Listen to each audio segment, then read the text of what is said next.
హరిహర వీరమల్లు సినిమాలో ఆ అసుర హననం సాంగ్ వింటేనే అబ్బా ఎవరు రాశారు, అసలు ఆ రాసిన వాళ్ళు ఎవరై ఉంటారని అనుకున్నప్పుడు ఎవరో తలపండిన పెద్దలు వాళ్ళు ఎవరైనా రాశారేమో అని నేను అనుకున్నా. కాకపోతే స్టూడియోకి వచ్చిన తర్వాత అసలు ఆ రాసిన వాళ్ళు ఎవరు అండ్ ఎలా రాశారు నాతో పాటు మీరు కూడా చూసేయండి. మనతో పాటు అసుర హననం సాంగ్ లిరిసిస్ట్ రాంబాబు గోసాల గారు ఉన్నారు, మాట్లాడదాం. నమస్తే అండి. ఎలా ఉన్నారు? అసలు సాంగ్ ఏంటండి, ఒక్క లిరిక్ అర్థం కావట్లేదు. ఓకే, ఆ మ్యూజిక్ లో ఎవరో తల పండిన వాళ్ళు చాలా పెద్దవాళ్ళు రాశారేమో అనుకున్నాను నేను. అందుకే ఇంట్రోలో కూడా ఎవరు రాశారని ఒక ఆలోచన ఉంది కాబట్టి నాతో పాటు వాళ్ళని కూడా చూడమని చెప్పాను. ఒకసారి ఆ ఎక్స్పీరియన్స్ చెప్పండి, ఎలా రాశారు ఆ సాంగ్? అంటే నాకు విజువల్ చూపించారండి ఎడిటింగ్ రూమ్ లో. ఓకే, యాక్షన్ ఎపిసోడ్స్ అవన్నీ ఉన్నాయి ఆ విజువల్స్ లో. అలాగే ఆ విజువల్ లో పవన్ కళ్యాణ్ గారు హీరో కాబట్టి ఆయన పవర్ ప్యాక్డ్ పెర్ఫార్మెన్స్ అవన్నీ చూసి నేను ఆ విజువల్ ని ఇన్స్పైర్ అయ్యి రాశానండి. ఓకే, ఈ సాంగ్ కి ఇన్స్పిరేషన్ పవన్ కళ్యాణ్ గారే? ఎస్, అంతే కదా. ఓకే, ఎందుకంటే నాకు సిచ్యువేషన్, నాకు జ్యోతికృష్ణ గారు డైరెక్టర్ గారు ఏం చెప్పారంటే హరిహర వీరమల్లు ధర్మం కోసం యుద్ధం క్యాప్షన్. అయితే పవన్ కళ్యాణ్ గారు దాంట్లో ధర్మం కోసం పోరాడే ఒక వీరా క్యారెక్టర్. ఓకే, ఒక యోధుడు లాగా అనుకోవాలి మనం. ఆ ఫుల్ యాక్షన్ ఎపిసోడ్ లో మాస్ ఎలివేషన్ అదంతా ఉండేటట్టు ఉండాలి, కానీ రెగ్యులర్ గా ఉండకూడదు. బాహుబలి, RRR కొంచెం అలా అలా ఉంటారు కదా, కీరవాణి గారి మ్యూజిక్ కొంచెం ఆ రేంజ్ లో ఉండాలి. మీరు లిరిక్స్ కూడా నార్మల్ లిరిక్స్ కాకుండా కొంచెం బాగా ఎలివేట్ అయ్యేటట్టు రాయమన్నారు. అది సినిమా వచ్చి 17th century బ్యాక్ డ్రాప్.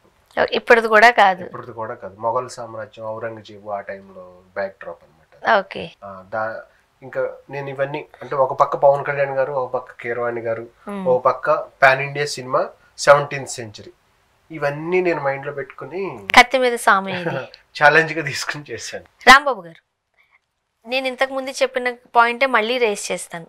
ఇలాంటి పాటలు రాయడానికి అండ్ 17th centuryకి వెళ్ళడానికి అప్పటి రాజ్యాల గురించి, రాజ్య పరిపాలన గురించి, మొఘలుల గురించి తెలియాలి అని అంటే చాలా ఎక్స్పీరియన్స్ కావాలి. ఎంత చదువుకున్నా ఎంతో కొంత మిగిలే ఉంటుంది మన చరిత్ర. ఓకే, మీరేమో ఏజ్ చాలా చిన్నగా కనిపిస్తున్నారు. నాకు ఫస్ట్ నుంచి అదే డౌట్ వస్తుంది మీ దగ్గర నుంచి. అంటే నేను నిజంగా ఎవరో చాలా పెద్దవాళ్ళు అయి ఉంటారు, ఇది రాసింది చాలా చిన్న ఏజ్. సో మరి ఆ సెంచరీ టైంలోకి వెళ్ళి అది రాయాలి, పవన్ కళ్యాణ్ గారు, కీరవాణి గారు, ఇదంతా ఒక చాలా మంచి ప్రెషర్ ఉంటుంది ఇండైరెక్ట్ గా. అండ్ కొన్ని సాంగ్స్ కథానికి సంబంధించి అంటే మొత్తం సినిమా కథకి సంబంధించి రాయాల్సి ఉంటే కొన్ని పాటలు అక్కడున్న సన్నివేశానికి రాస్తే సరిపోతుంది. ఇప్పుడు మీరు అసుర హననం అనేది ఎలా రాశారు? ఆ సీనా టోటల్ సినిమా? లేదు, నాకు కొంచెం అక్కడక్కడ కొన్ని సీన్లు చూపించారండి అక్కడక్కడ. ఓకే, అయితే ఎక్కువ హీరోయిజం, యాక్షన్ ఎపిసోడ్స్, పోరాటాలు అవన్నీ చూపించారు నాకు. ఎందుకంటే నేను ఇప్పుడు రాయాల్సింది ఒక పోరాట నేపథ్యంలో వస్తున్న బ్యాక్గ్రౌండ్ సాంగ్.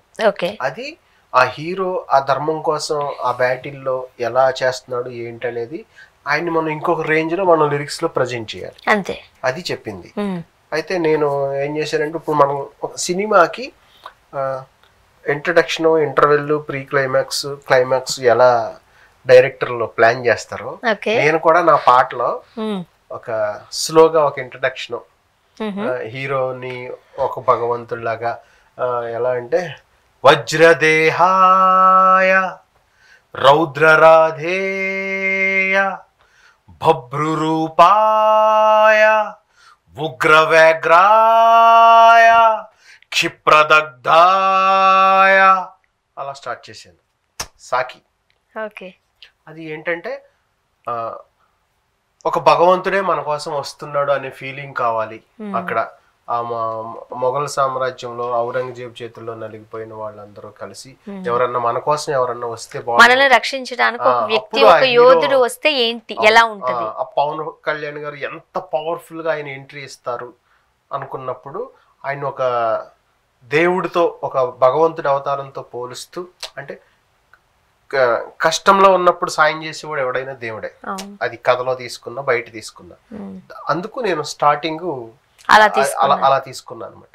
తర్వాత అసలు మనం పాటలోకి వెళ్ళాలి. పాటలోకి వెళ్ళాలనుకున్నప్పుడు పవన్ కళ్యాణ్ గారి ఇమేజ్ ని, అలాగే కీరవాణి గారి మ్యూజిక్ మనకు తెలుసు, అది ఏ రేంజ్ లో ఉంటుందో, బాహుబలి, ట్రిపుల్ ఆర్. దానికి మన లిరిక్స్ సరిపోతే కష్టం అయిపోతుంది. కొంచెం వెయిట్ ఉండాలి, మన కథకు తగ్గట్టు ఉండాలి. పైగా సినిమా చాలా పాన్ ఇండియా భారీ లెవెల్లో తీస్తున్నారు. మొత్తం నాకు ఇవన్నీ ఛాలెంజెస్ అనమాట. ఓకే, అలా కొంచెం ఆ సాకి తీసుకున్న తర్వాత నేను మళ్ళీ రాసుకున్నది ఏంటంటే కొంచెం పవర్ఫుల్గా పల్లవి అనేది ఉండాలి అనుకున్నప్పుడు కొంచెం శివుడు దాన్ని తీసుకున్నాను అనమాట. అది ఎలా వస్తుందంటే, ప్రళయకాల రుద్రుడల్లే తాండవించు భైరవం, గగనమైన పువనమైన దద్దరిల్లు రౌరవం, నిసును చీల్చు క్షిద్రుడల్లే ఉద్భవించు ఆయుధం. అలా స్టార్ట్ చేశానండి పల్లవి. పల్లవి అయింది. పల్లవి అయిన తర్వాత మనం చరణంకి వచ్చినప్పుడు ఒక హై మూమెంట్ ఏదన్నా ఇవ్వాలి. ఆ చరణం మామూలుగా ఒక 2-3 లైన్ వేరే అయిన తర్వాత చరణం ఎండింగ్ లో ఒక హై మూమెంట్ సినిమాలో ప్రీ క్లైమాక్స్ లాగా అనమాట. అప్పుడు రారా అసురులే ముసురుకోగా, రారా అహితులే కసురుకోగా, రారా బుసలనే విసిరి వేయరా, రారా శిరసులే తురిమి వేయరా అని చెప్పి ఒక స్టాంజ్, అది హై మూమెంట్ ఇచ్చేటట్టు. తర్వాత మళ్ళీ ఎండింగ్ క్లైమాక్స్, అంటే సినిమా క్లైమాక్స్ లాగా. అంటే నేను పాటలో ఒక స్క్రిప్ట్ లాగా, ఈ పాటే ఒక సినిమా అయితే మనం ఎలా రాసుకుంటాం అన్నట్టుగా నేను ప్లాన్ చేసుకున్నది అనమాట. అప్పుడు ఎండింగ్ లో ఏమొస్తుందంటే, పొగరు విడని మదగజం, అదిరి బెదిరే ముజ్జగం, గురిని గెలుచు అంబకం, భరత మాత నుదుటి రాత మార్చు ధీమసం అని ఆ లాస్ట్ లైన్. అంటే అది పవన్ కళ్యాణ్ గారు సినిమాలో ఉన్న క్యారెక్టర్ కి బయట ఉన్న క్యారెక్టర్ కి రెండింటిని బ్యాలెన్స్ చేస్తూ భరతమాత నుదుటి రాత మార్చు ధీమసం అని ఆ లాస్ట్ ఎండింగ్ లైన్ రాశారండి. అలా ఈ పాట ఫస్ట్ నుంచి లాస్ట్ వరకు నేను చేసిన హోంవర్క్ అన్నమాట. హోంవర్క్ కాదు ఇది, చాలా హార్డ్ వర్కే. అయితే రాంబాబు గారు, ఇప్పుడు మీరు చెప్తున్న ఆ పదాలు ఉన్నాయి కదా, వర్డ్స్ అర్థం కాలేదన్నారని ఇంత ఎక్స్ప్లెయిన్ చేసి, అదే నిజంగానే అర్థం కావట్లేదు. మీరు ఏమన్నారు కూడా నాకు నిజంగానే గుర్తురాలేదు సడన్ గా. చాలా ఏంటి ఈ జనరేషన్ వాళ్ళకి దాని అర్థాలు నిజంగానే తెలియవు. అంటే ఇప్పుడు ఈ తెలుస్తాయండి, తెలుసుకుంటారు. ఇప్పుడు ఈ పాట విన్న తర్వాత అమరకం అంటే ఏంటి కదా, ఇంతకు ముందు మీరు ఒక మాట ఏదో మాట్లాడారు, రౌరవం, నరకం లాంటిది. సో ఇవన్నీ ఈ పాట విన్న తర్వాత మనం మీనింగ్స్ చూసుకోవచ్చు, తెలుసుకోవచ్చు. భరతమాత నుదుటి రాత మార్చు ధీమసం అన్నాం. ధీమసం అంటే నైపుణ్యం, చతురత, ధీరత్వం. ఓకే, సో ఇవన్నీ ఉన్నాయి కదా, ఇవన్నీ ఈ జనరేషన్ వాళ్ళకి కాస్త అర్థం చేసుకోవడానికి లైన్లు ఉంటాయండి. మందనైన మందినైన కుమ్ముకెళ్ళు మహోక్షం. మహోక్షం అంటే ఆంబూత్ అంటాం కదా, ఎద్దు. మందనైన మందినైన కుమ్ముకెళ్ళు మహోక్షం. మహోక్షం అంటే ఆక్స్ అంటారు. ఓకే, ఈ పదాలు మీరు ఎక్కడ నేర్చుకున్నారు? నేర్చుకుంటే ఉందండి, మనకు ఆ ఫ్లోలో వస్తే పాట రాసేటప్పుడు. అలా కాదు కదా, బుక్స్ చదువుతాం కదండి, ఎక్కువ బుక్స్ చదువుతూ ఉంటారు. ఓకే, అంటే ఎవరి బుక్స్ ఎక్కువగా చదువుతూ ఉంటారు? అందరు, సాహిత్యం ఉన్న బుక్స్.